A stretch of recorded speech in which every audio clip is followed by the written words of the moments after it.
Okay, and here we are, Deviant.fun, for another review in the same line of Marvel 80 Amazing Years.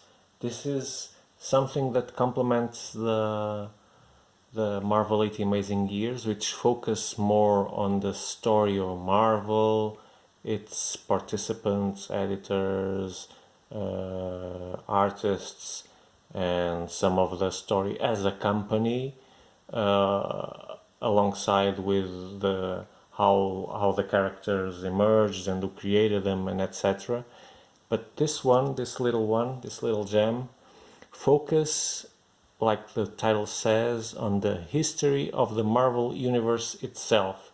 So we could also call it, we could even call it a handbook to and understand or revive some pieces of the huge universe that has been constructed or built through the last 80 years, and it does really extend to the latest publications. It starts with the oldest ones, so it's something that helps a new reader to understand what he sees, some things he sees in the newest publications, because they have lots of references, as you know, and also allows for a more experienced reader to cement his knowledge, to revisit all the history and revive his memory and etc. So it's a very, very interesting document.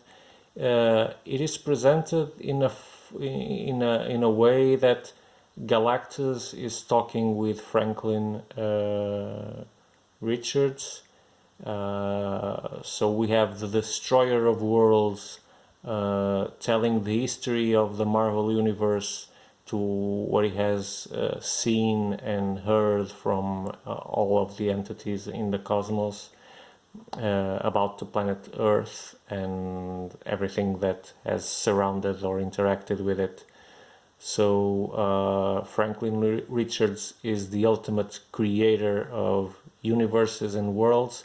Galactus is the devourer, the consumer. And so the journey that Franklin Richards is led through is a journey that we ourselves are put on. And it starts very, very from the beginning, from where nothing exists, how the first entities came to be, the gems that you can see here, the Infinity Gems, creatures like the Celestials, who were they, how do they relate with other people. So it's more cosmic and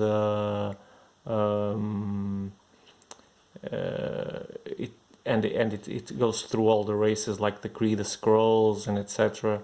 And tells us a little bit about the wars they inflicted upon each other, just to understand later on why, for example, they tried to get Earth to be their next territory, because their world gets destroyed. It also talks about Asgard, how they come to be. I think there's nothing left that is untouched in this book. We can see here baby Thanos. Baby Thor also appears somewhere. So, and then it evolves to, well, we see lots of characters. I'm not going to say that I knew them all. I would be lying. Mostly in the first pages of the book, which depict some characters that aren't now used in the newer comic books. We have here the Silver Surfer. Okay, that's a recognizable Mr. Sinister. I remember seeing Morbius, also the vampire. We'll get there. Then the Eternals, all the bands that were formed, all the X-Men, different compositions, why they appeared, when, who who was part of those bands, like the new X-Men, the Uncanny X-Men, the original X-Men. The story around Jean Grey is mentioned here. Even the Punisher is around here somewhere. Nick Fury, and how we try to get the third eye, get it, and what implication that had. The Red Skull plot involving Captain America, for example, Banishing Hulk, the collision of the universes, of the two last remaining multiverses,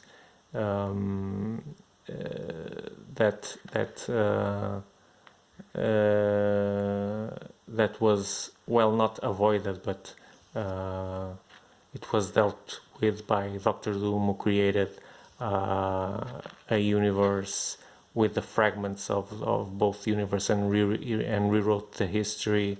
All of that is depicted here, and in a chronological order, of course. So it's really an interesting document. Lots of things, new things to learn. It helps understand some stuff that we see, that we don't always have all the pieces connected, or all the history in our possession to understand it fully. Here we see the Phoenix Force, after having duplicated Jean Grey, I think. The She-Hulk, Hank Pym is also mentioned here. All the bad things that he has done. And so, as you see, it's lots of, I think, some original artwork, some excerpts from books. Here we see Cable, how he came to be, Venom and Carnage, and we're already on part 5. And when we reach part 6, I believe, so here is Hulk returning from Planet Hulk and unleashing his vengeance upon the Avengers that exiled him, the Illuminati, which is also mentioned here. Here is the Iron Patriot, which is actually Norman Osborn. I didn't know about this. I didn't read those story arcs. He managed to fool everyone and get a group of bandits and make them pass as superheroes. And then when we reach these colorful pages, rich with information, we then get to a different section of the book. Let me fast forward this,